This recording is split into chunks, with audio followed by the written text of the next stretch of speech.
Bismillahirrahmanirrahim. Assalamualaikum warahmatullahi wabarakatuh. Warahmatullahi wabarakatuh. Ya, mudah-mudahan Anda tidak tertidur ya. Kuliah di siang hari ini dalam keadaan nahan lapar. Biasanya kalau lapar nggak ngantuk. Kalau kenyang baru ngantuk. Kita akan membahas materi mengenai kromatografi gas. Ini adalah pertemuan yang ke-10 untuk mata kuliah kimia analisis instrumen.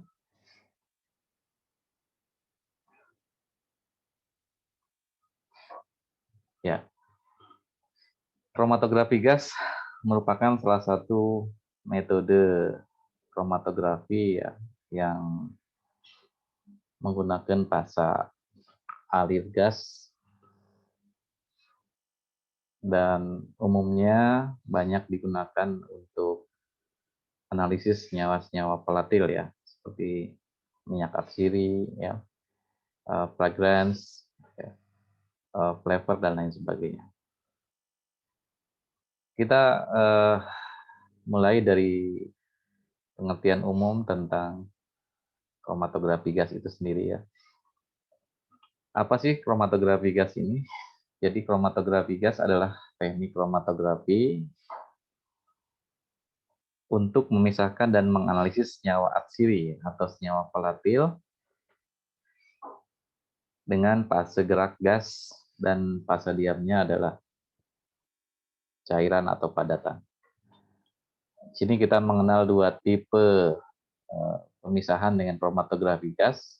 Ada yang disebut sebagai kromatografi gas cair, ada yang disebut sebagai kromatografi gas padat. Ya. Prinsip pemisahan dari kromatografi gas ini didasarkan pada perbedaan kemampuan partisi dari analit di antara fase diam dan fase gerak. Yang dimaksud dengan perbedaan kemampuan partisi itu adalah kemampuan suatu zat untuk terdistribusi di antara kedua fase. Ya, partisi ini berarti terpartisi ya,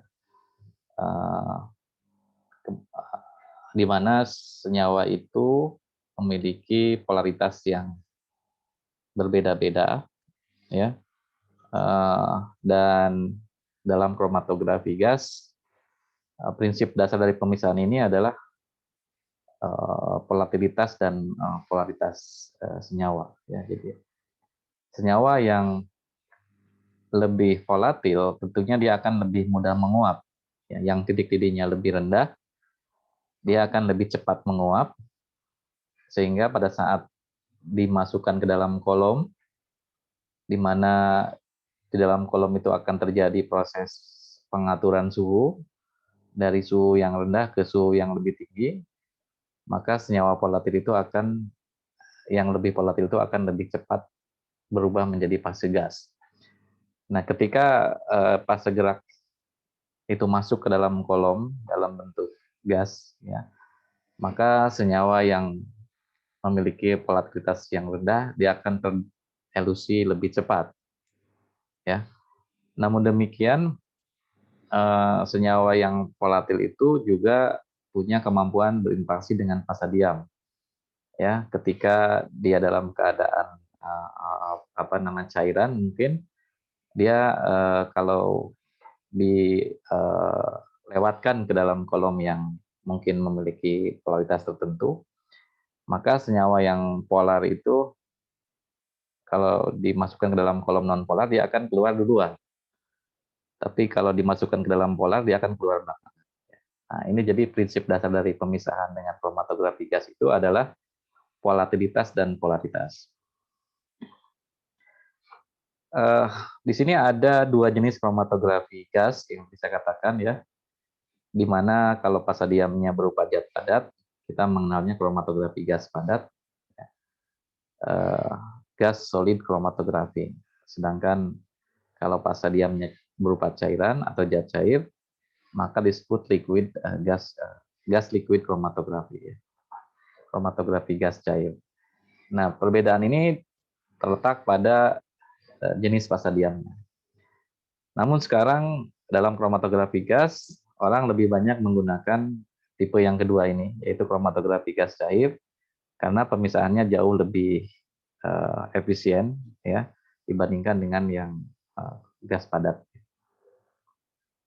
Kita kembali lagi ke klasifikasi chromatografi berdasarkan fasa gerak dan fasa diamnya.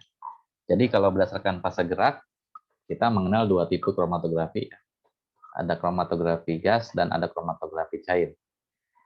Tidak ada chromatografi padat ya, kalau berdasarkan fasa geraknya. Karena fasa gerak itu hanya ada dua jenis, yaitu cairan dan gas. Ya. Padatan nggak bisa dijadikan sebagai fasa gerak. Tapi kalau kita bicara tentang fasa diam, maka di situ ada chromatografi padat, chromatografi cair. Ya. Misalnya dalam chromatografi gas, ada chromatografi gas padat dan ada chromatografi gas cair. Mekanisme pemisahannya agak berbeda ya antara chromatografi gas padat dengan chromatografi gas cair. Kalau chromatografi gas cair itu ada kemampuan dia terdistribusi di antara dua fase ya. Tapi kalau di dalam chromatografi padatan, dia lebih ke mekanismenya adalah adsorpsi. Nah, begitu pula untuk chromatografi cair. Kita mengenal ada chromatografi kolom, ya, liquid chromatografi, liquid solid chromatografi, ya. Kemudian ada gel permeation, ada ion exchange, ya. Itu termasuk dalam kelompok chromatografi kolom. Lalu ada chromatografi kertas dan chromatografi lapis tipis. Ya, di sini medianya fasa diamnya sedikit berbeda ya dengan chromatografi kolom. Dimana kalau chromatografi kolom dia menggunakan kolom berbentuk silinder, tapi kalau chromatografi paper dan thin layer dia menggunakan plat atau lapisan tipis ya linear. Oke, kemudian dalam chromatografi gas ini ada beberapa hal yang perlu diperhatikan terkait dengan syarat cuplikan atau sampel yang akan dianalisis ya. Yang pertama syaratnya itu adalah molekulnya harus bersifat volatil. Jadi senyawa yang bisa dianalisis dengan chromatografi gas harus bisa diubah menjadi fase gas atau uap ya. Nah, kalau senyawanya ini tidak volatil atau sukar untuk menguap, maka agak sulit untuk dipisahkan dengan chromatografi gas. Atau kalau misalnya kalau sampel itu dipanaskan, dia berubah atau terdekomposisi dengan adanya suhu pemanasan, maka ini juga tidak bisa digunakan, ya, tidak bisa dipakai untuk senyawa yang sifatnya termolabil, karena dibutuhkan proses pemanasan, ya, yang memungkinkan senyawa itu bisa menguap. Nah, pada saat pemanasan itu kita harus bisa memastikan sampel itu tidak terdekomposisi pada suhu pemanasan. Jadi senyawa yang bisa dianalisis dengan chromatografi gas harus memiliki sifat termostabil. Ya, artinya ketika dipanaskan dia tidak berubah menjadi senyawa lain atau terurai. Kemudian yang ketiga, ada beberapa senyawa yang dipanaskan dia cukup stabil ya, termostabil seperti hidrokarbon gitu kan, turunan-turunan senyawa aromatik hidrokarbon, PAH ya. Asam lemak juga termasuk ke dalamnya ya. Itu senyawa yang relatif agak tahan terhadap suhu tinggi ya. Tapi dia tidak mudah menguap. Misalnya ya untuk beberapa jenis asam lemak itu kan titik didihnya tinggi ya, seperti yang C18, C20 gitu ya. Nah, untuk menurunkan titik didihnya, maka kita bisa mereaksikan senyawa tersebut dengan proses derivatisasi. Ya. Jadi molekul yang memiliki titik didih tinggi bisa dianalisis dengan kromatografi gas. Syaratnya dia harus bisa bisa diturunkan titik didihnya dengan cara derivatisasi. Jadi senyawa yang tidak volatil pun bisa dianalisis dengan kromatografi gas, asalkan dia termostabil dan bisa direaksikan dengan senyawa lain untuk menurunkan titik didihnya, ya supaya dia lebih mudah diuapkan. Ya, jadi itulah 3 syarat utama yang perlu diperhatikan dalam analisis dengan kromatografi gas, ya, atau dengan kromatografi gas spektroskopi massa, ya, GC atau GC-MS. Yang pertama, molekulnya harus bersifat volatil. Yang kedua, dia termostabil. Kalau tidak volatil tapi termostabil, masih bisa diakali dengan cara direaksikan dengan senyawa lain supaya dia lebih mudah diuapkan. Ya. Karena ketiga syarat tersebut, maka populasi sampel yang bisa dianalisis dengan kromatografi gas itu relatif sedikit. Ya, dari sekian banyak senyawa kimia yang punya sifat volatil dan termostabil atau bisa direaksikan dengan senyawa lain untuk menurunkan titik didihnya, relatif sedikit, ya, sekitar 10-20% dari total senyawa yang ada yang dapat dianalisis dengan kromatografi gas. Jadi kromatografi gas itu relatif spesifik ya untuk karakteristik sampelnya. Jadi tidak semua senyawa kimia bisa dianalisis dengan kromatografi gas ataupun dengan GC-MS. Nah, kemudian ini adalah sistem instrumentasi daripada kromatografi gas sendiri, ya. Di situ ada beberapa komponen yang berkaitan dengan kromatografi gas ini. Yang pertama ada gas pembawa, ya, carrier gas. Jadi gas pembawa ini adalah sebagai eluennya. Biasanya kita menggunakan hidrogen, helium atau nitrogen, ya. Kemudian yang kedua ada yang namanya gas flow controller, GFC, ya, atau pengontrol aliran gas. Pengontrol aliran gas ini fungsinya adalah dia mengatur berapa tekanan dan laju alir gas yang akan diberikan, yang akan didorong masuk ke dalam kolom. Di situ ada yang namanya flow regulator atau gas flow controller. Ada pengatur tekanan, ada pengatur aliran gas. Itu disebut sebagai gas flow controller atau GFC. Fungsinya untuk mengatur aliran gasnya dan tekanannya. Kemudian yang ketiga ada yang dimaksud dengan sistem injektor, ya. Injektor ini tempat masuknya sampel, maka sering disebut sebagai sampel injektor. Jadi sebelum masuk ke dalam kolom, sampel itu harus diinjeksikan melalui injektor. Nah, kemudian selain injektor, ada tempat pemisahan terjadi di dalam kolom. Ya. Di sini ada kolom yang dilengkapi dengan oven. Kolom oven ini fungsinya adalah untuk sistem pemanasan. Karena nanti di dalam kolom itu akan diatur sedemikian rupa suhu yang diberikan, ya, yang diaplikasikan untuk memisahkan senyawa tersebut nanti diatur dengan kenaikan suhu tertentu, ya, melalui kolom oven ini.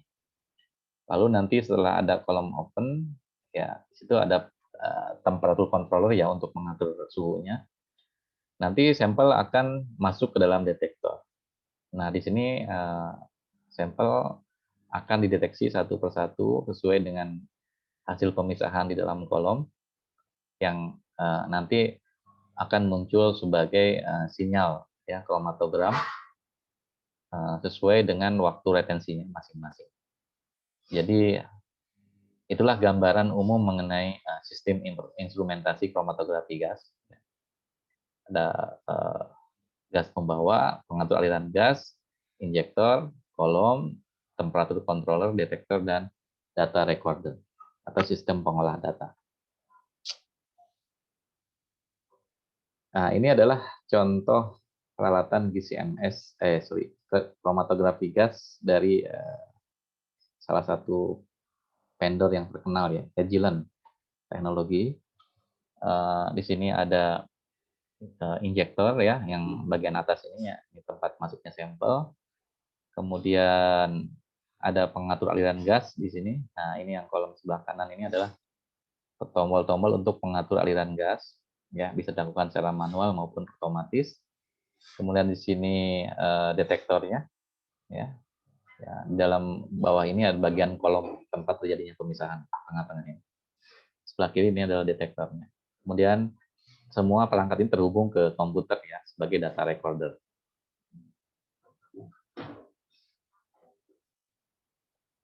Oke.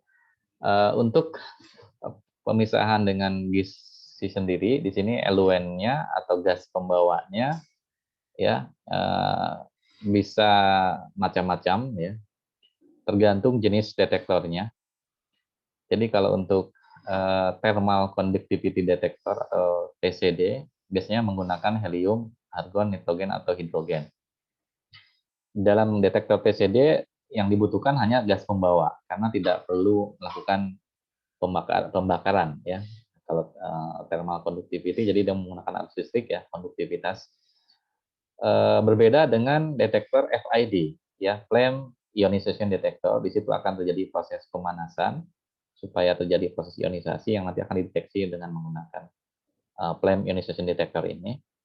Nah, gas pembawanya adalah helium atau nitrogen, sedangkan gas pembakarnya adalah hidrogen dengan udara. Ya. Begitu Pak untuk FTD ya, flame thermal detector atau flame photoionization detector. Dan yang terakhir ada electrochemical detector ya, electroconductivity detector, itu menggunakan gas nitrogen. Jadi dalam kromatografi gas di sini ada beberapa tipe detektor ya, dengan gas pembawa yang juga mungkin bisa sama bisa berbeda. Tapi umumnya yang sering digunakan adalah helium. Ya, helium itu hampir bisa digunakan untuk semua detektor kecuali untuk yang ECD.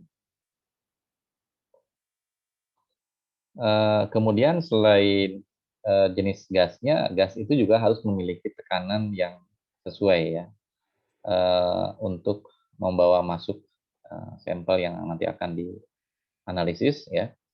Termasuk juga gas pendukung atau gas pembakarnya. Di sini ada ketentuannya ya, berapa tekanan yang dibutuhkan untuk masing-masing gas tersebut. Ya. Jadi tekanan ini nanti berkaitan dengan laju alirnya ya, nanti yang harus dikondisikan. Kemudian selain itu juga yang paling penting adalah gas itu sendiri harus bersifat inert ya, tidak boleh bereaksi dengan senyawa sampel kita. Oleh karena itu banyak digunakan kelompok-kelompok gas mulia ya, helium, argon, atau nitrogen sebagai gas pembawanya. Nah, di sini ada persyaratan ya, gas yang bisa digunakan sebagai fase gerak dalam kromatografi gas. Jadi yang pertama jelas dia tidak boleh bereaksi dengan senyawa yang akan dianalisis atau bersifat inert. Inert itu berarti dia tidak bereaksi ya. Kalau bereaksi nanti dia akan membentuk senyawa baru kan, jadi nggak boleh gas yang digunakan itu bereaksi dengan sampel. Kemudian yang kedua, koefisien difusi gasnya itu rendah. Jadi ini yang akan mengurangi efek difusi longitudinal atau difusi eddy ya dan lain sebagainya. Jadi biasanya kalau kita ingin memperoleh koefisien difusi gas yang rendah, maka kita harus memastikan gas tersebut memiliki kemurnian yang tinggi. Ya, biasanya kemurnian yang tinggi ini berbanding lurus dengan koefisien gasnya. Jadi semakin tinggi kemurniannya, semakin rendah koefisien difusinya. Kemudian yang keempat, mudah didapat. Kalau murah itu tergantung ya, karena gas yang kemurniannya tinggi itu biasanya harganya relatif lebih mahal dibandingkan dengan gas yang biasa kita gunakan untuk membakar, misalnya LPG ya, itu kan hitungannya mungkin 100-200 ribu itu kita dapat yang ukuran 5 kilo misalnya ya, atau yang ukuran 10 kilo ya. Tapi kalau untuk gas yang inert dan memiliki kemurnian yang tinggi, ini harganya relatif mahal biasanya. Yang terpenting adalah gas tersebut harus cocok dengan detektor yang dipakai. Tadi kan ada beberapa tipe detektor yang kompatibel dengan jenis gasnya masing-masing ya. Jadi pertama kita harus pastikan bahwa gas yang digunakan itu memiliki kompatibilitas dengan detektor yang dipakai. Ya. Kemudian dia inert, kesensitivitinya rendah, dan memiliki kemurnian yang tinggi. Itu yang terpenting ya dalam analisis dengan gizi ini. Nah, kemudian yang kedua, yang berikutnya ya selain gas, yang perlu diperhatikan adalah sistem injeksi sampel. Ya, sistem injeksi sampel ini berkaitan dengan bagaimana sampel itu bisa diatur masuk ke dalam kolom. Ada dua jenis, ada dua mode injeksi ya dalam GCMS. Yang pertama adalah mode split, yang kedua mode splitless. Apa bedanya split dengan splitless injektor? Jadi kalau kita menggunakan mode split, ya, maka di sini sampel itu akan dikondisikan, ya, di mana nanti sebagian besar dia akan masuk ke dalam split outlet dan sebagian kecil dia akan masuk ke dalam kolom. Metode split ini digunakan untuk mengurangi konsentrasi sampel yang masuk ke dalam kolom supaya menghasilkan data yang lebih bagus ya. Misalnya kalau sampel kita masih terlalu kompleks, maka kita lakukan mode split dengan cara mengurangi populasi sampel yang masuk ke dalam kolom. Ambil contoh misalnya kalau kita split 100 angka splitnya, berarti hanya 1/100 yang masuk ke dalam kolom. 99%-nya dia akan keluar melalui split outlet. Nah, itulah fungsinya mode split. Mirip seperti mode pengenceran, jadi sampel yang masuk itu yang jumlahnya sangat sedikit. Ya. Tapi kalau di sini kan dilakukan dengan cara split. Kemudian yang kedua mode splitless. Kalau splitless di sini berarti tidak ada split outletnya, nanti ditutup. Semua sampel itu berarti masuk semua, tidak di split ya namanya. Tidak di split berarti dia 100% masuk ke dalam kolom. Biasanya ini untuk senyawa yang betul sudah murni ya, atau senyawa yang konsentrasinya sangat rendah, kita tidak perlu lagi melakukan split, tapi kita harus menggunakan splitless untuk analisis yang sifatnya kuantitatif ya.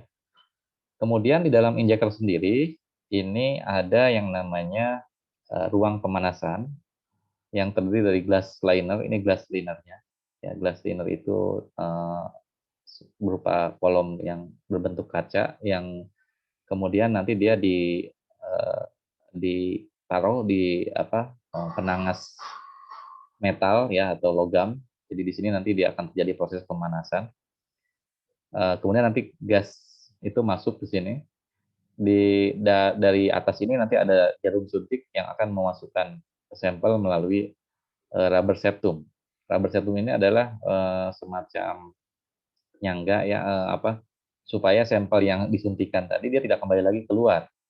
Ya, ini adalah lapisan karet ya yang bersifat inert juga ya. Dia fungsinya hanya untuk memastikan bahwa sampel yang diinjeksikan itu tidak kembali lagi keluar. Kalau dia sudah berubah menjadi gas kan bisa aja nanti dia menguap.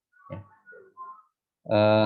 Jadi sampel pertama dia diuapkan, ya, diuapkan dengan menggunakan heater metal block ini dengan pemanasan penangas metal ya. Kemudian nanti dia akan membentuk campuran gas dengan gas pembawa. Kan di sini ada gas yang masuk, sampel yang tadinya cair dia akan berubah menjadi gas. Gas yang sudah masuk ke dalam injektor ini nanti akan mendorong masuk sampel yang sudah berubah menjadi gas. Ya. Nah, sebagian daripada campuran ini akan melewati kolom, tapi kebanyakan keluar melalui outlet split kalau kita menggunakan mode split tadi ya. Sedangkan rute ketiga adalah untuk pembersihan septum agar tidak mudah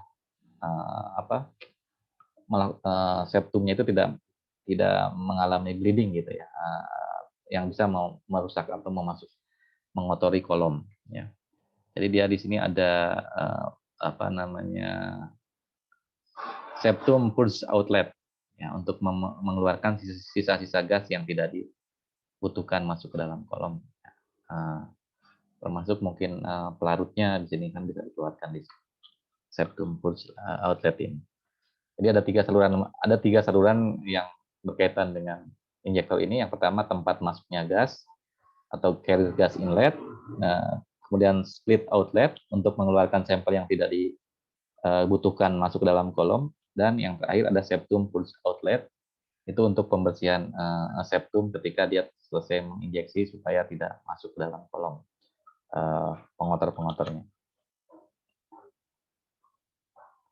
Nah, di sini sistem pemasukan cuplikan, ya, melalui kromatografi gas ini ada beberapa teknik, ya. Yang paling banyak itu adalah menggunakan siring untuk sampel yang sifatnya cairan, ya, liquid introduction by siring. Ini adalah yang paling umum digunakan, ya. Kemudian ada dua tipe untuk injection menggunakan siring ini. Ada yang menggunakan manual, diinjeksi secara manual, bisa juga menggunakan automatic injection, ya. Kalau kita menggunakan siring bisa sistem automatic atau bisa juga kita menggunakan sistem manual. Nah, kemudian ada teknik yang lain, ya, untuk memasukkan sampel ini, ya, bisa menggunakan sampling valve, ya. Ada saluran khusus kalau kita menggunakan senyawa yang mudah sekali menguap. Nah, itu kita masukkan ke dalam suatu wadah, kemudian nanti kita alirkan melalui sampling valve, ya. Kemudian bisa juga menggunakan teknologi headspace, ya. Headspace ini biasanya digunakan untuk senyawa-senyawa yang bentuknya padat, ya. Bisa juga dalam bentuk senyawa cairan, ya, tapi yang viskuositasnya tinggi, ya. Biasanya kita menggunakan headspace. Bisa juga menggunakan pyrolyzer untuk senyawa padatan, ya. Jadi dilakukan pemanasan dengan pirolisis, atau bisa juga menggunakan thermal desorption untuk padatan, SPME untuk senyawa yang sukar untuk menguap, ya, solid phase microextraction. Jadi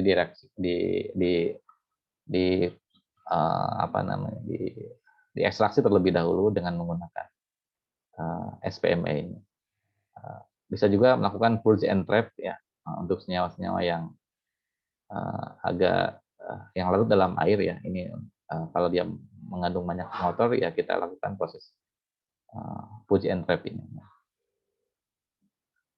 Nah, di sini ada contoh alat-alat yang digunakan untuk menginjeksi sampel, ya, atau manual injection nih. Ya, seperti ini, siringnya itu ada yang kapasitasnya 1 mikroliter, ada yang kapasitasnya 10 mikroliter.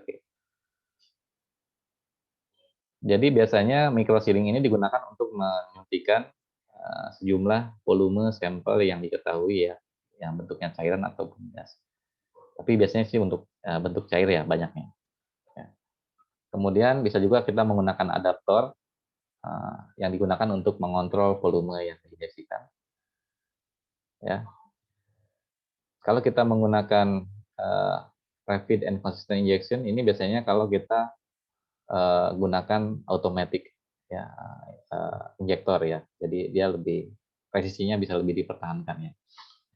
Kemudian volume injeksinya biasanya, ya, paling banyak sekitar 10 mikroliter, ya, 0,1 sampai 10 mikroliter. Kalau gas biasanya 0,5 sampai 5 mililiter. Nah, kalau yang tadi kita menggunakan manual injection, di sini ada yang namanya auto sampler.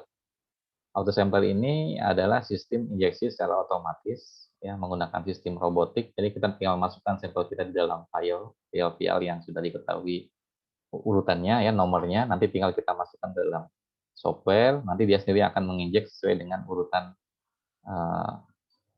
masing-masing file ini, ya. Jadi sini maksimal kapasitinya bisa sampai 105 file. Jadi cukup banyak, ya. Kalau kita lakukan dengan menggunakan auto sampler ini, bisa kita injeksi dalam dengan menggunakan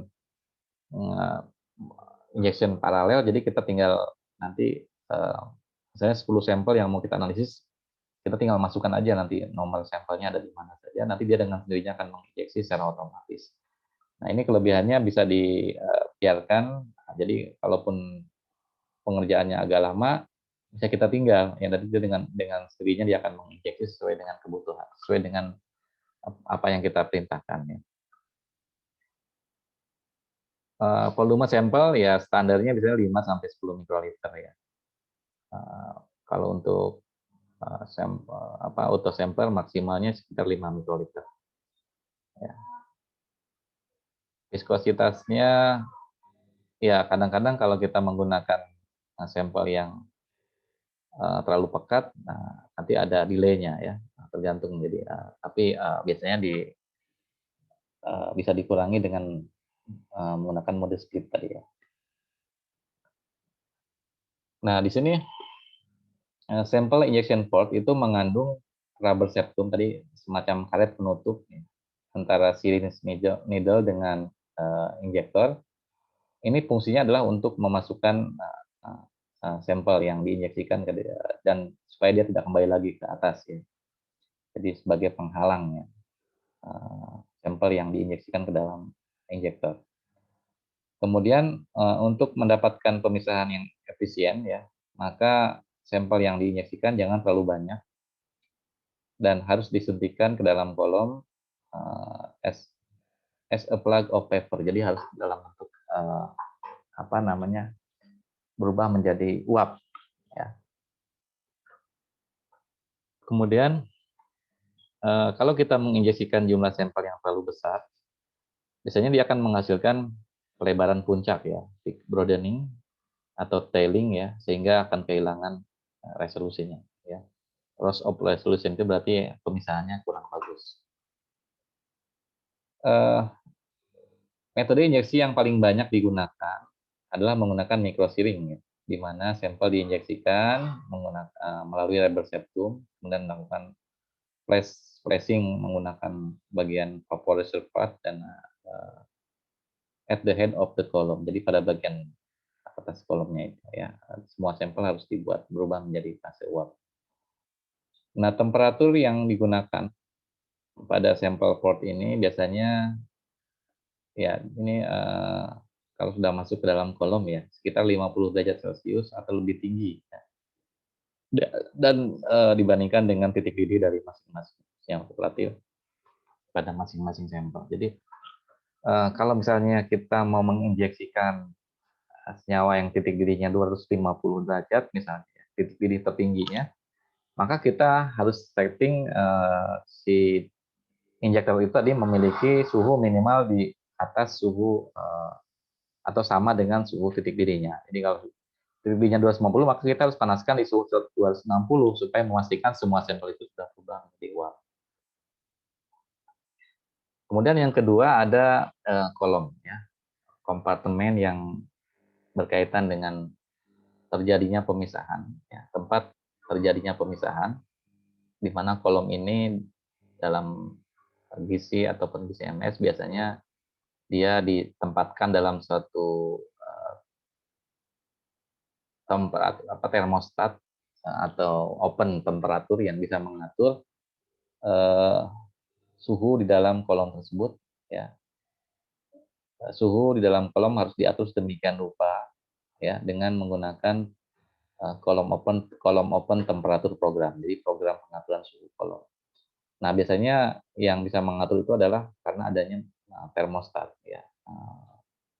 Yang sebagai pengatur suhunya ya. Kapan suhu dinaikkan, kapan suhu diturunkan itu tergantung dari pengaturan di termostat.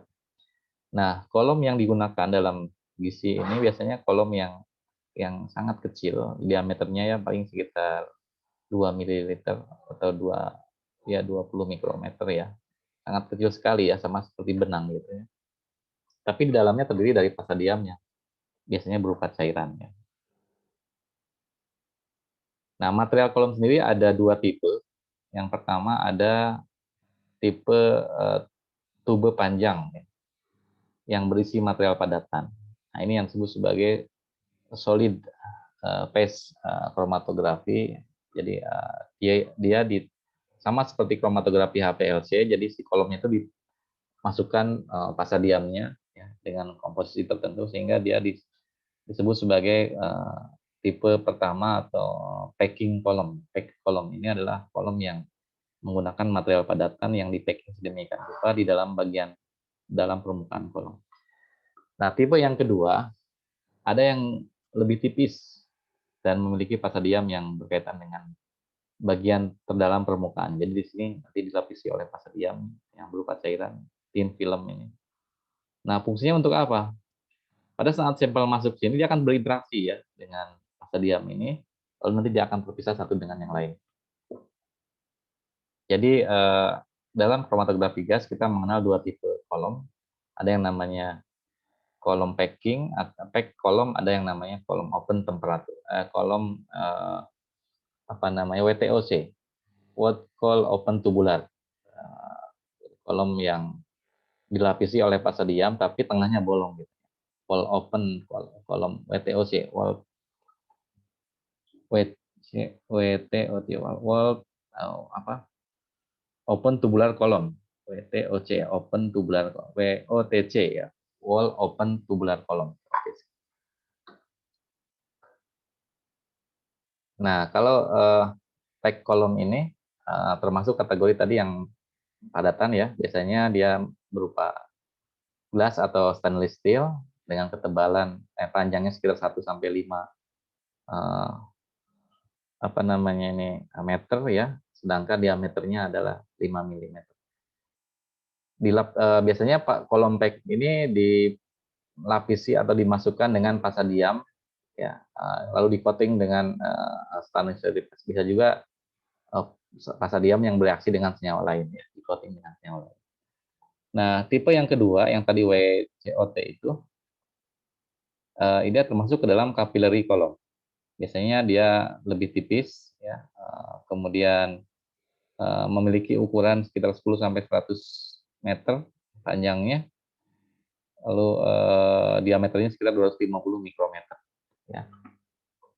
Di dalam kolom kabel ini nanti fasa diam akan di-coating, akan dilapisi di bagian dalam permukaan kolom sehingga menghasilkan pemisahan yang jauh lebih baik ya. Provide much higher separation efficiency but more easily overload by too much sample. Tapi bisa juga nanti sampelnya terlalu banyak sehingga hasil analisisnya itu nanti malah tidak karuan. Jadi harus dihindari supaya sampel yang masuk itu tidak menghasilkan overload ya.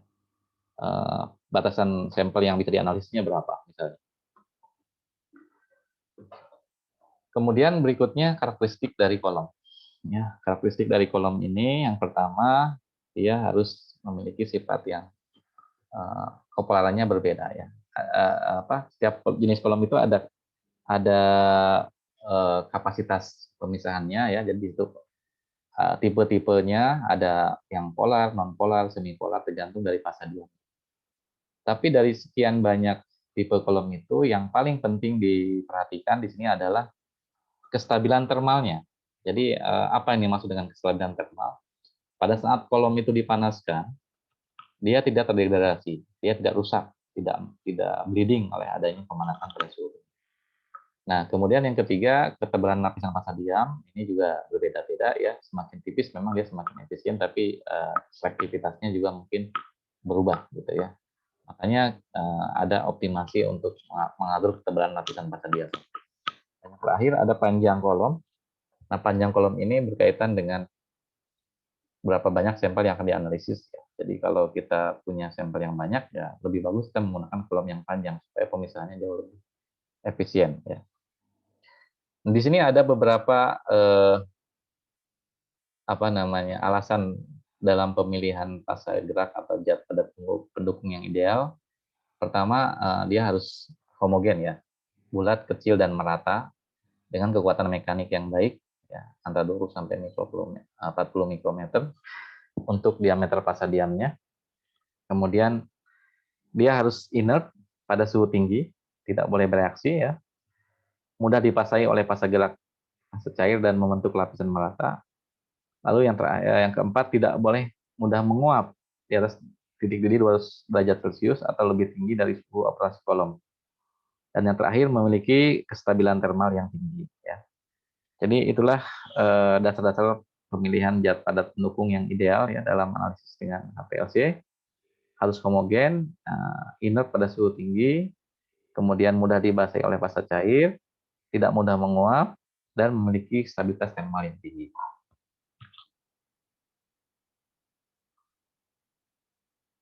Nah, di sini saya memberikan contoh beberapa jenis fase diam dalam kromatografi gas. Ada RTX MT1 ya, 100% dimetil polisulfat. Berarti ini adalah kolom yang sifatnya non polar ya, karena dia mengandung gugus metil, tapi sedikit agak polar mungkin karena gugus metil kan pendek. Stabil sampai suhu 360 derajat. Jadi kalau kita panaskan di bawah 360 ini tidak akan mengalami kerusakan ya kolomnya, karena dia suhu maksimumnya adalah 360. Kualitasnya adalah non polar, jadi lebih bagus untuk pemisahan senyawa-senyawa polar. Kemudian yang kedua ada RTX MTX MXT35 ya. Ini ada campuran antara dimetil polisiloksan yang atas ini dengan 35% dipenil. Jadi ada dua gugus penil yang berikatan dengan dua gugus metil.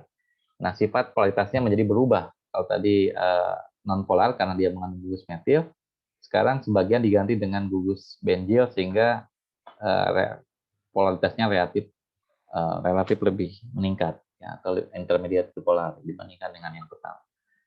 Yang terakhir ada RTX MST1701. Nah, ini ada gugus fungsi lain, misalnya 14% cyanopropylfenil, 60% diametropolisulfan, dan stabil pada suhu 280 derajat Celcius. Ya. Nah, untuk RTX ini biasanya digunakan untuk larut-larut seperti untuk sampel seperti pestisida, ya, aeroklor, organoklor, ya, organat. Sedangkan untuk RTX1 biasanya banyak digunakan untuk solvent, petroleum product, ya, pharmaceutical and design, dan lain sebagainya. Nah, kemudian di sini ada beberapa contoh kolom yang lain ya, yang biasanya digunakan di dalam kromatografi gas. Ada yang menggunakan squalene ya, dengan limit temperaturnya 150 derajat Celcius. Apezion L ya, juga dari non-polar ya di sini. Kemudian polidimetilsiloksan, 50% metil dan 50% penilsiloksan dan seterusnya. Jadi masing-masing punya perbedaan detektor limitnya. Tergantung dari jenis kendaraan apa yang Anda gunakan pada saat apa namanya di sini pas diamnya itu menggunakan polidimetilsiloksan. Ya. Jadi biasanya di sini aplikasinya bisa untuk senyawa-senyawa alipatik ya yang memiliki titik didih rendah, senyawa hidrokarbon, karena temperatur limitnya hanya 150 kalau squalene. Squalene itu turunan dari minyak ya, jadi dia agak rendah stabilitasnya. Kemudian untuk apezion itu 300 derajat Celcius, polidimetil sampai 350, dimetil dipenil polison itu 375 dan seterusnya ya. Jadi masing-masing memiliki limit temperatur yang berbeda-beda. Nah, ini aplikasinya untuk senyawa pestisida, fenolik, steroid, ya, drug, poliaromatik hidrokarbon, alkaloid, halogen, compound, pestisida, steroid, dan lain sebagainya. Berikutnya adalah kita bicara tentang pengaturan suhu kolom. Ya, bagaimana pemisahan ini bisa mendapatkan hasil pemisahan yang baik, itu tergantung pada keterampilan Anda dalam mengatur suhu kolom. Biasanya suhu kolom ini dilakukan dengan cara pengaturan apa namanya temperatur di dalam kolom menggunakan termostat atau menggunakan penangas ini apa namanya open ya, yang nanti bisa dinaikkan dan bisa diturunkan suhunya. Nah, setiap zat itu memiliki variasi titik didih. Jadi hampir semua molekul itu kan memiliki titik didih yang mungkin mirip tapi berbeda ya, dari sisi polaritasnya juga bisa berbeda. Nah, untuk itu maka faktor-faktor yang harus diperhatikan dalam pemisahan dengan kolom gizi ini adalah variasi kelarutan dari komponennya. Apakah komponen sampel kita ini larut dengan tingkat kelarutan tertentu? Kemudian bagaimana dengan kemampuan kebolehjatian untuk dia menguap, ya. Kestabilan termalnya, perubahan laju alir, dan kestabilan fase diam. Nah, ini tergantung, ini sangat mempengaruhi daripada pengaturan suhu kolom ini bisa mempengaruhi ini.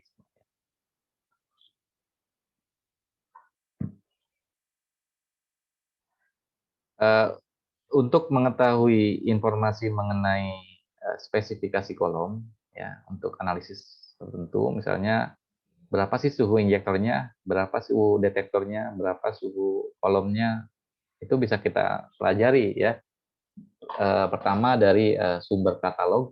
Katalog itu biasanya disediakan oleh produsen kolom. Jadi kolom ini kompatibel untuk senyawa apa saja, berapa suhu pemisahannya, itu biasanya diberikan di dalam katalognya. Ya, itu bisa diperoleh dari berbagai supplier produk kolom kromatografi, ya, seperti dari Hashtag, JNW, ya, ini penyedia kolom, ya, atau penyedia layanan daripada HPLC. Spesifikasi produk yang ditawarkan dapat diperoleh melalui informasi mengenai harga, limit temperatur, cara induksi, cara injeksi, dan jenis pasta diam yang digunakan. Ya. Bahkan sebagian daripada katalog terkadang juga dilengkapi dengan data kromatogram hasil pemisahan dan kondisi optimum, kondisi analitik atau kondisi pemisahan yang dilakukan. Misalnya di sini untuk sampel apa ini, C1, C4, ini mungkin asam lemak, ya. Kolomnya adalah GCEP 20, ya, dengan panjang 25 meter, ya. Kemudian suhu kolomnya 210, suhu injeksinya 230, suhu temperatur detektornya adalah 230 dengan menggunakan FID. Kemudian gas pembawanya adalah helium dengan tekanan 100 kilopascal, ya. Lalu mode yang digunakan adalah mode split, rasionya 1:100. Nah, kemudian di sini ada beberapa contoh detektor yang bisa digunakan untuk analisis dengan kromatografi gas, ya. Yang pertama ada detektor TCD, ya, Thermal Conductivity Detector. Limit deteksinya bisa sampai ke 10 nanogram, ya, 10 ppb. Kalau kita menggunakan FID, maka deteksinya jauh lebih ini lagi, ya, 0,1 ppm.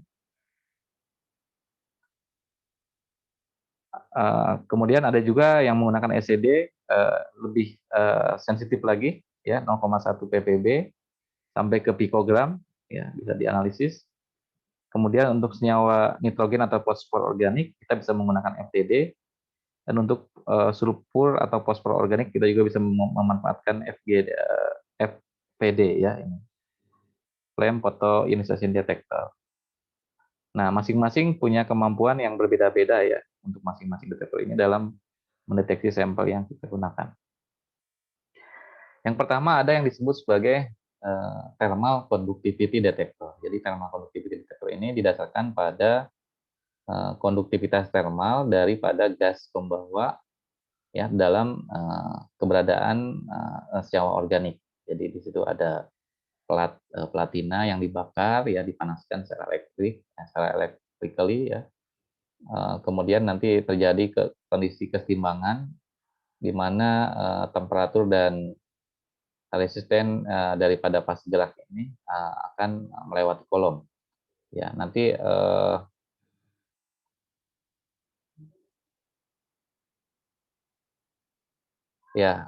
hasil ada pemisahan itu nanti akan dianalisis, ya, melalui perhitungan konduktivitas termal yang nanti akan dibaca melalui detektor. Kemudian yang kedua ada ini contoh thermal conductivity detector, ya, TCD. Biasanya dia bisa digunakan untuk mendeteksi senyawa-senyawa yang memiliki perbedaan panas penguapan dengan gas pembawanya, ya, karena di situ prinsipnya dia akan dihitung nilai entalpinya, ya, panas penguapan. Kemudian yang kedua ada yang disebut flame ionization detector. Nah, prinsip kerja daripada detektor ini adalah mengubah konduktivitas daripada si eluen dan cuplikan ini menjadi panas ya. Konduktivitas dari panas ini, sehingga dia akan menyebabkan komponen tersebut akan terbakar ya. Nah, perubahan konduktivitas pada flame ionization detector ini ya tidak akan meningkat ketika terjadi ionisasi sampel daripada komponen, tapi dia akan meningkat kalau di situ terdiri dari polimer atau agregat dari senyawa karbonnya. Biasanya di sini FID banyak digunakan untuk senyawa-senyawa seperti apa organoklor ya, poliaromatik hidrokarbon dan lain sebagainya. Kemudian ada yang disebut flame ya ini flame ionization detector ya, sama dengan yang tadi ya.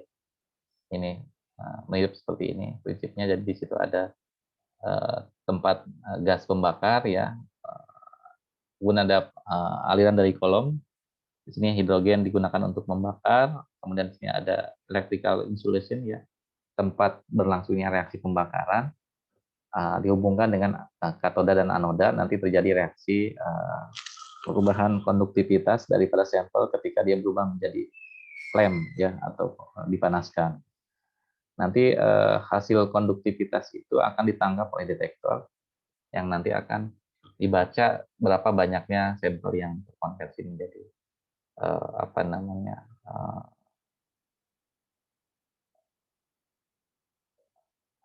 apa yang terionisasi tadi ya di dalam ionization detector ini.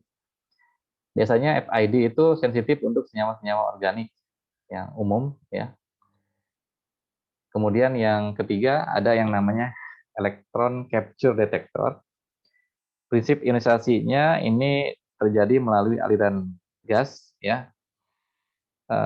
Kemudian nanti dia akan masuk ke dalam elektroda yang akan diatur ya, potensial elektrodanya ini. Kemudian nanti akan terjadi proses penjenuhan.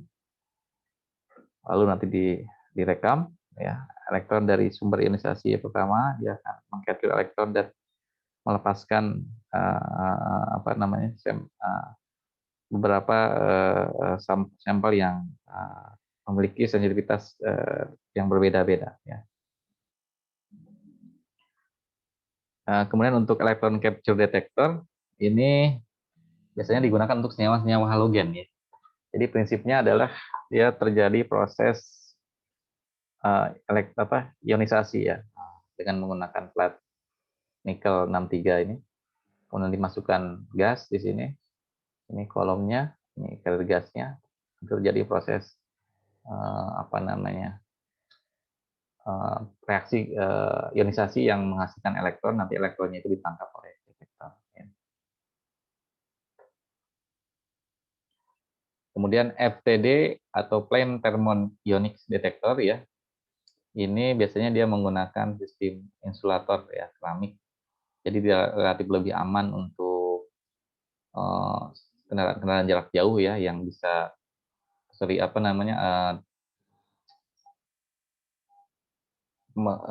gas ini bisa mengalir nanti dengan bantuan daripada si elektron ini tadi ya.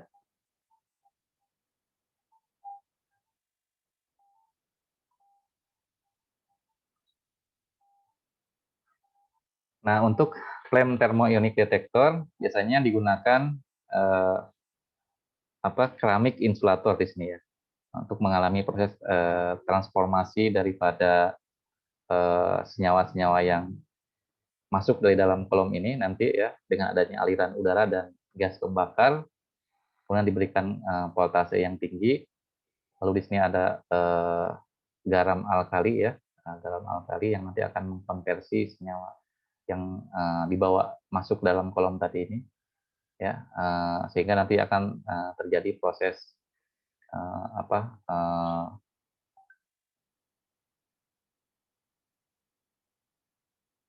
flame thermionic detector. Ada proses pembakaran juga di sini ya, membentuk ionisasi yang terjadi karena adanya pemanasan dengan elektroda voltase tinggi. Ya.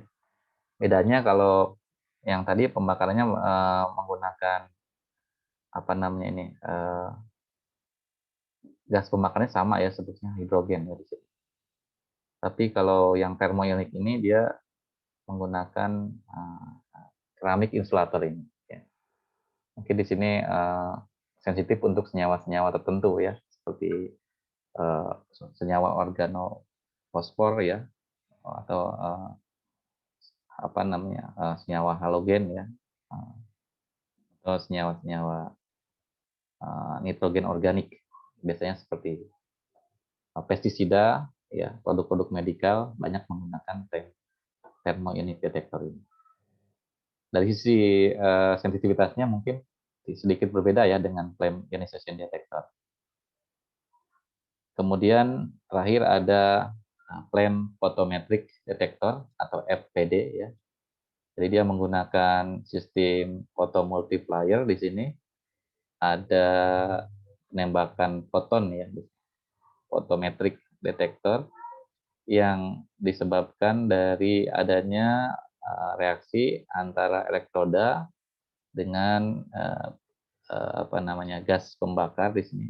Sampelnya nanti akan terionisasi, kemudian nanti dia akan berubah menjadi ion yang bermuatan positif, lalu nanti dia akan mengalami proses ionisasi di sini, ya.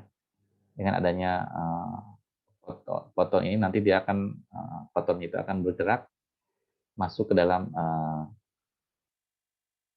foto multiplier ya, melalui interface filter, lalu nanti dia akan terdeteksi menjadi nilai apa namanya kromatogram yang muncul di dalam detektornya. Biasanya di sini juga digunakan untuk analisis pestisida ya, untuk flame photometric detector ini. Prinsipnya ya semuanya dibakar ya, karena bisa ada gas pembakarnya hidrogen. Kalau yang adanya flame ini berarti dia berubah menjadi senyawa yang apa? Karena adanya pembakaran itu dia akan terionisasi.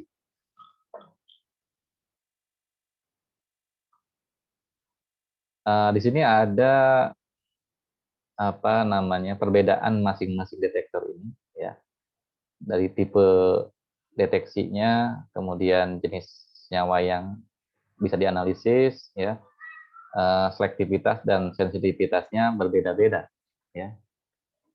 Kalau kita menggunakan FID ya, FID supporting gasnya ada hidrogen dengan udara, biasanya digunakan untuk senyawa-senyawa organik ya.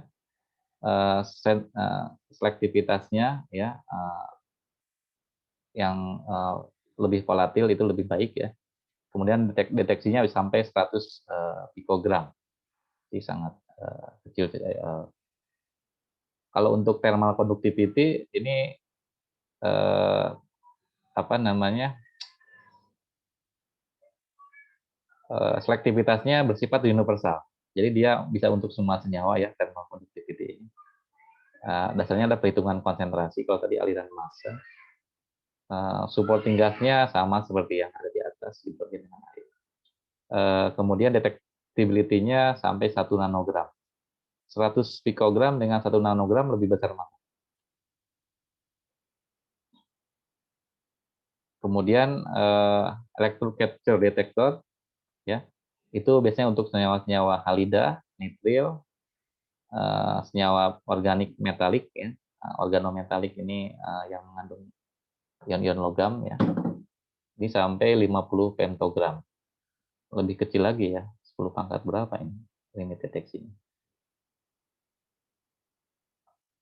Kemudian untuk flame photometric ya, flame photometric FPD ini sampai 100 pikogram, photo ionization detector sampai 2 pikogram. Jadi masing-masing berbeda-beda sensitivitas atau detectability-nya. Dan jenis senyawanya juga selektivitasnya berbeda-beda. Ada yang untuk senyawa organik secara umum, ada yang khusus untuk senyawa halida, ada untuk senyawa nitrogen, fosforus ya. Kemudian alifatik, aromatik ya, senyawa keton, aldehid, ester, heterosiklik dan sebagainya. Itu ya kalau kita punya senyawa-senyawa yang spesifik seperti ini, maka kita harus perhatikan kompatibilitasnya dengan detektor yang kita gunakan, apakah cocok atau tidak ya. Kemudian yang terakhir ada sistem pengolah data. Sistem pengolah data ini berkaitan dengan bagaimana sinyal yang dihasilkan dari proses deteksi itu direkam dalam bentuk kromatogram. Ya. Jadi biasanya kalau zaman dulu itu masih menggunakan sistem manual ya. Nanti dia akan naik turun gitu ya setelah sampel itu terbaca, nanti ada pengatur aliran arus yang masuk ya, sehingga nanti dia akan dikonversi menjadi bentuk puncak kromatogram. Tapi sekarang detektor itu bisa dikondisikan dalam bentuk online, jadi tidak perlu lagi di print out ya, langsung bisa keluar dalam bentuk kromatogram seperti ini ya. Walaupun nanti bisa di print juga ya kalau mau dilihat hasilnya. Nah ini kalau ini zaman generasi pertama dulu kromatografi gas yang tahun 60-an, mungkin ini juga masih generasi jadul ya, komputernya aja masih kelihatan jadul ya.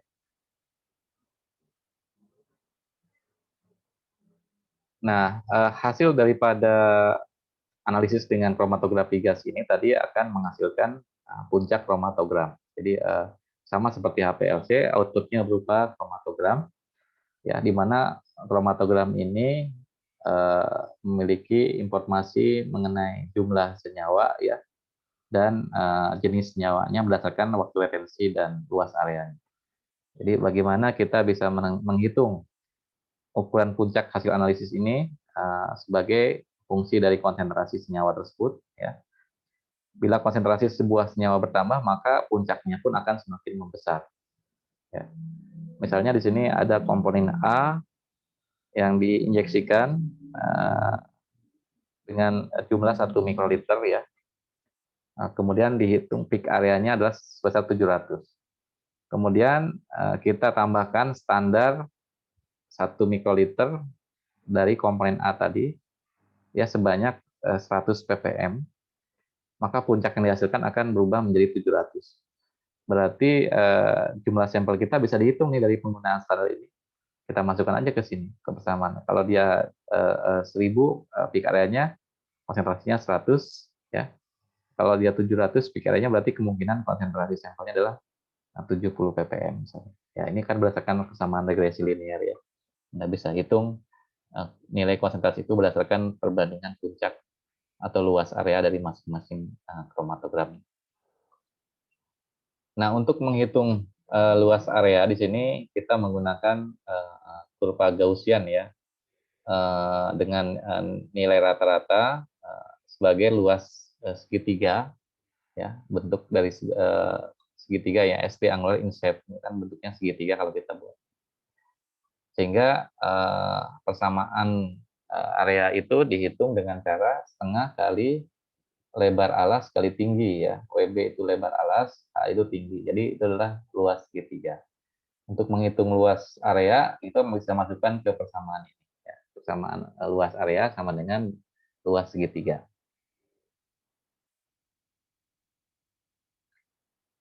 Bagaimana dengan luas puncak yang sebelah kanan ya, sama perhitungannya. Tinggal dilihat nilai H-nya berapa gitu, dan nilai Y-nya berapa. Nah, di sini ada contoh hasil aplikasi pemisahan dengan gizi ya, analisis dengan gizi untuk senyawa pestisida organoklorid ya. Misalnya di situ ada HCB ya, hexaklorobenzen, BHC, klorohalofil, ya, alaklor, aldrin, diedrin ya, endrin, itu adalah senyawa-senyawa turunan dari pestisida ya, DDT ya, DDT yang paling banyak misalnya. Endosulfan, endosulfan 1, endosulfan 2 dan seterusnya. Nah, ini adalah contoh hasil analisis sampel organoklorid pestisida dengan menggunakan kolom DB5 ya. Oh, ini standarnya mungkin ya, standarnya karena di sini ada senyawa-senyawa.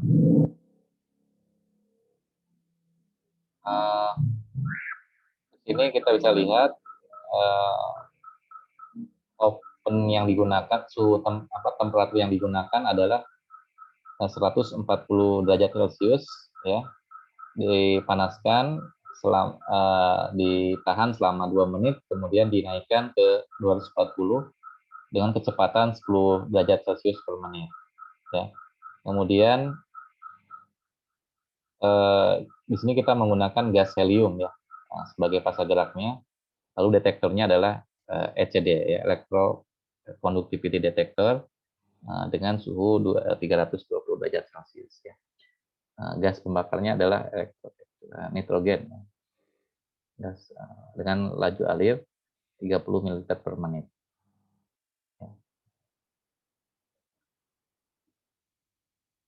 Nah, kondisi-kondisi seperti ini yang perlu nanti Anda perhatikan ketika Anda melakukan pemisahan atau analisis dengan menggunakan gizi.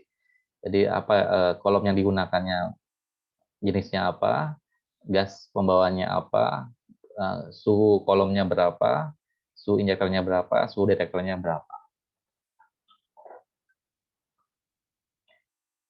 Kemudian contoh senyawa lain yang bisa dianalisis dengan gizi adalah turunan glikol, ya, pelarut ini, ya, polyethylene glikol, etilen glikol, propanediol, ya, butanediol. Nah, ini banyak digunakan di industri, ya. Jadi nomor ini menunjukkan puncak-puncak yang dihasilkan dari masing-masing senyawa. Ada 19 puncak, berarti ya di sini ada 18, ya. 18 puncak menunjukkan masing-masing senyawa tersebut. Nah, ini detektor yang digunakan adalah FID, ya, Flame Ionization Detector, dengan suhu 280. Jadi nanti Anda perlu memperhatikan untuk senyawa-senyawa yang seperti ini cocoknya menggunakan detektor apa, gitu, ya.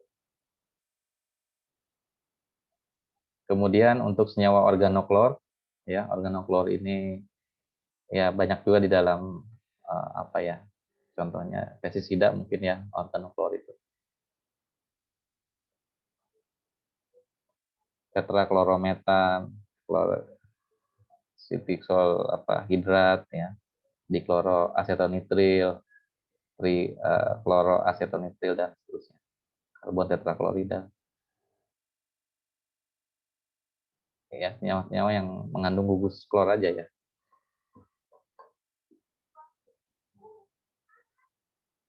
Ini gas pembawanya adalah helium. Suhu opennya 35 selama 1 menit, kemudian dinaikkan jadi 120 dengan kecepatan 10 derajat Celcius per menit. Modenya injektornya adalah speedless. Suhunya 200 derajat Celcius. Volume injeksinya 1 mikroliter. Dilakukan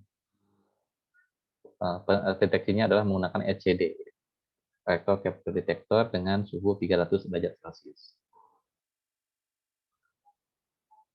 Kemudian analisis yang lain contohnya adalah analisis minyak atsiri, ya. Minyak lemon oil, minyak dari kulit jeruk misalnya, atau dari buah jeruk, saya nggak tahu nih, lemon oil ini. Minyak lemon, ya, dilihat di sini komponen-komponennya apa saja. Ternyata di sini ada mengandung senyawa-senyawa terpenoid, ya, pinen, campinen, ya, sabinen. Kemudian yang paling banyak tuh biasanya kalau di minyak lemon itu adalah limonol, ya, limanol, ya.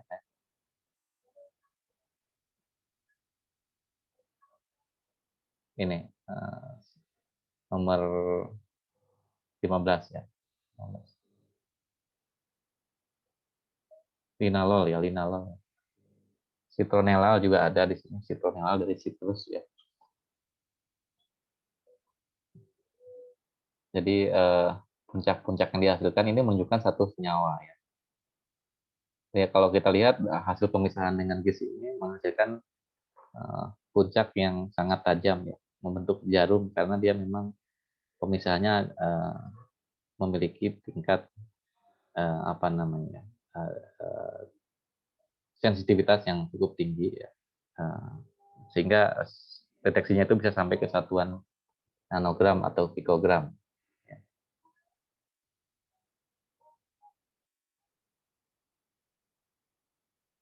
aplikasi lainnya misalnya di bidang clinical analysis ya, seperti di bidang farmasi ya, untuk analisis komponen bahan obat ya. Eh, Ya contohnya seperti senyawa-senyawa yang banyak digunakan untuk pelarut ya. Kemudian di bidang forensik ya, misalnya untuk mengetahui apakah suatu kejadian kasus kebakaran itu disebabkan karena adanya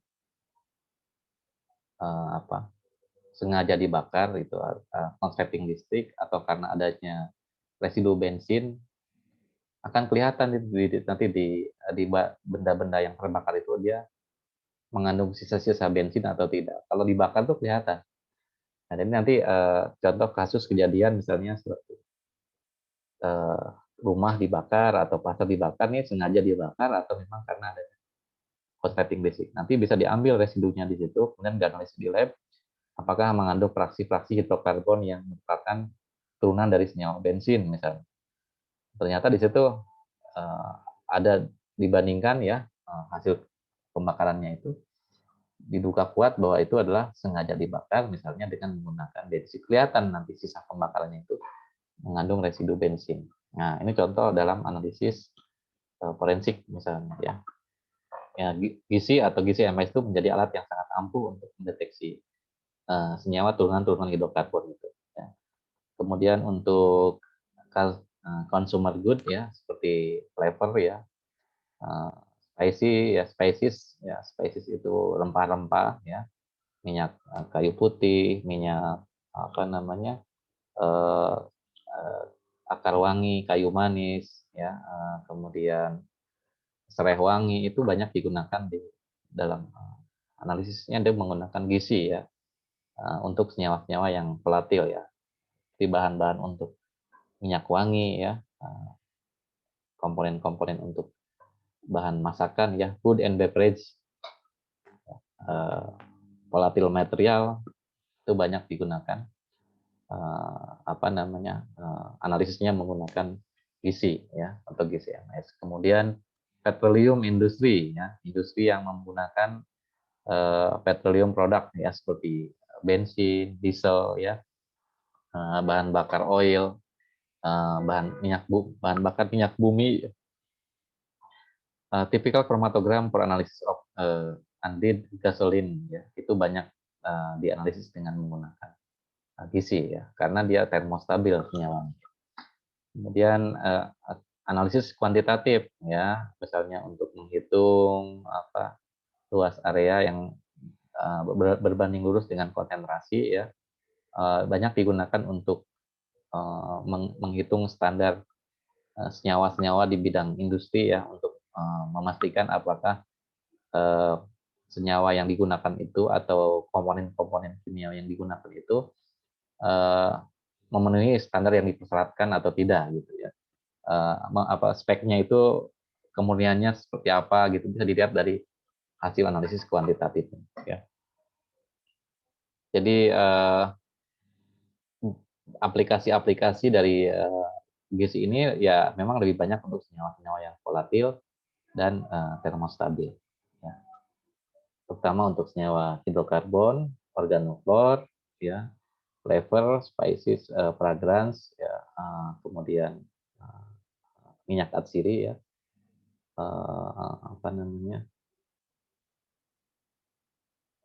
minyak atsiri itu apa? Essential oil kalau bahasa Inggrisnya, dan berbagai senyawa-senyawa lain ya, turunan terpen, steroid, pelarut ya, glikol, alkohol ya, alkaloid, itu masih bisa dianalisis dengan gizi. Nah, untuk senyawa-senyawa seperti flavonoid ya, fenolik itu agak sulit. Fenolik mungkin ada beberapa yang bisa dianalisis dengan gizi ya. Tapi untuk flavonoid ya, senyawa-senyawa antioksidan, vitamin itu agak susah untuk dianalisis karena dia tidak termostabil. Oke, Jadi itulah beberapa contoh aplikasi daripada kromatografi gas ya. Minggu depan kita akan lanjutkan ke analisis eh, instrumentasi GCMS sebagai bagian daripada kelanjutan kromatografi gas ya yang dihubungkan dengan spektroskopi massa. Sampai sini ada pertanyaan mengenai kromatografi gas? Silakan kalau ada yang mau bertanya. Bapak, saya mau bertanya, Pak. Ya, silakan. Siapa namanya? Elsa, Pak. Elsa Fitria, ya, silakan. Iya, Pak. Saya bertanya tadi untuk yang diperhatikan temperatur kolom sama temperatur detektor ya, Pak. Iya, termasuk injektor juga. Ya. Itu cara menentukan untuk temperatur kolom sama detektornya itu bagaimana ya, Pak? Temperatur dari kolom dan temperatur dari detektor. Baik. Yang Anda pilih, yang Anda tanyakan itu cara menentukan temperatur kolom dan detektor. Berapa nilai yang harus disetting, begitu. Kalau cara mengkondisikan mungkin itu tergantung alatnya ya. Kalau cara mengkondisikan kan di dalam oven itu, di dalam kolom itu ada pengatur suhu, di detektor juga sama, di injektor juga ada. Jadi itu tinggal dikondisikan sesuai dengan suhu yang kita inginkan, nanti dia akan mengatur dengan sendirinya. Tetapi kalau kita belum tahu berapa sih suhu kolom yang mau kita pakai, berapa suhu detektor yang mau kita gunakan, berapa suhu injektor yang mau kita gunakan, senyawa apa yang akan kita analisis. Jadi setiap karakter senyawa itu memiliki perbedaan kondisi pemisahan. Ya, di sini saya akan contohkan tadi ada senyawa organoklor, ya pemisahannya di kondisi suhu berapa. Kalau untuk glikol berapa, kalau untuk minyak atsiri berapa, itu beda-beda. Ya, nah perbedaan nilai temperatur ini tentunya dia diperoleh dari hasil eksperimen. Ya, diperoleh dari hasil pemisahan yang sudah dilakukan oleh orang lain, kemudian dibukukan dalam bentuk katalog hasil pemisahan ini. Ya, jadi atau kita bisa lihat juga dari hasil penelitian dalam jurnal misalnya, ya itu bisa bisa kita gunakan sebagai dasar untuk menentukan suhu kolom yang digunakan berapa. Jadi kita harus mencari referensi. Ya, tadi di mana ya saya tadi tunjukkan di sini ada nggak ya?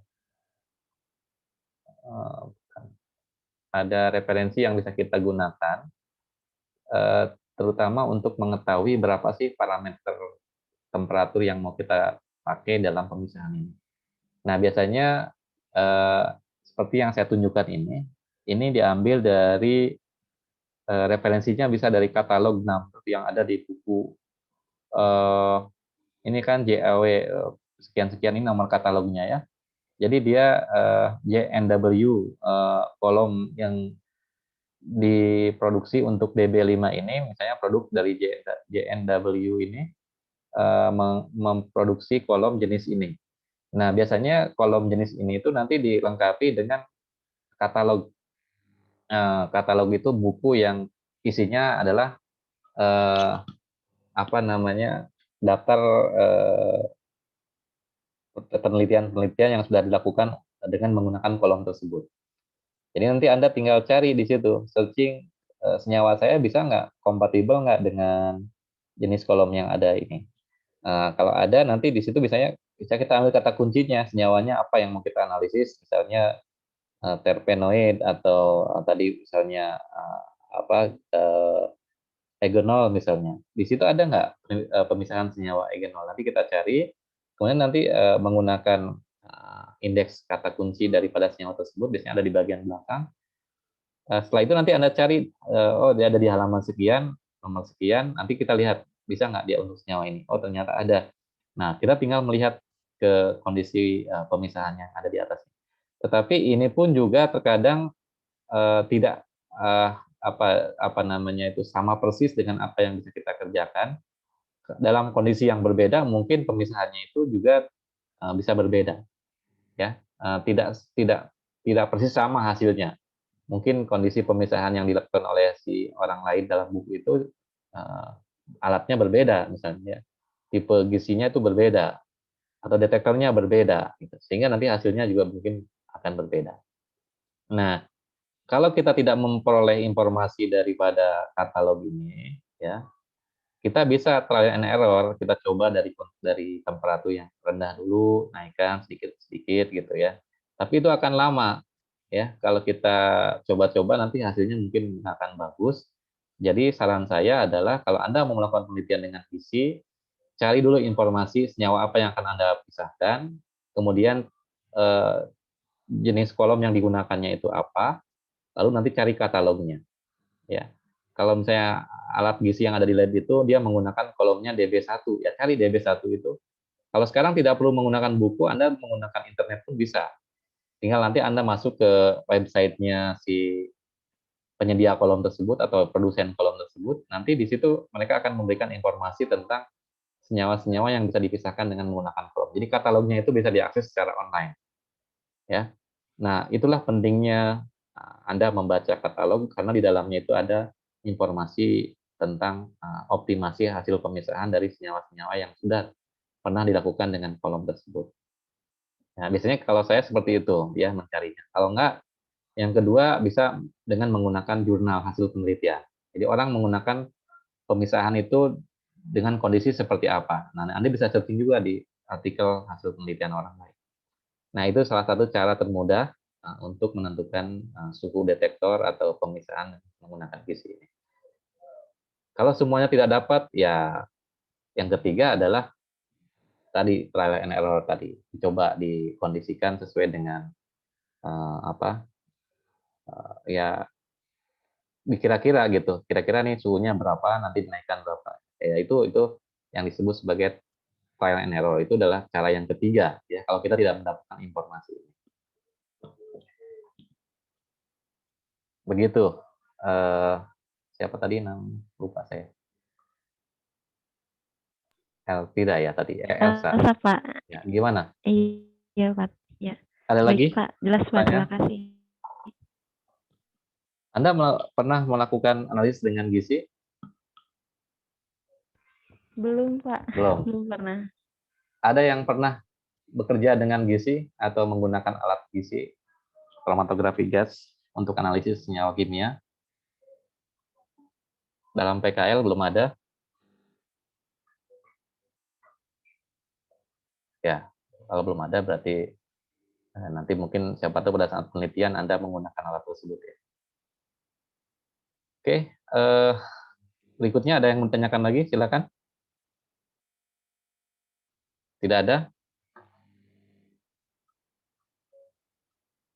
Iya, kalau tidak ada, untuk pertemuan hari ini saya cukupkan. Minggu depan kita akan lanjutkan ke GCMS ya, bagian dari kromatografi gas, tetapi dengan detektornya adalah spektroskopi massa.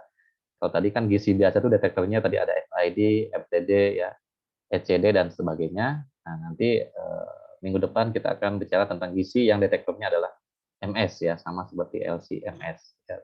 Cuma bedanya di sini kita menggunakan kromatografi gas. Jangan lupa nanti Anda buat resume seperti biasa untuk setiap pertemuan materi baru ini sebagai bukti kehadiran Anda ya, dan diupload di kolom tugas yang ada di AIS. Terima kasih atas perhatiannya. Sampai ketemu lagi minggu depan. Assalamualaikum warahmatullahi wabarakatuh. Waalaikumsalam warahmatullahi wabarakatuh. Wabarakatuh. Terima kasih, Pak. Terima kasih, Pak.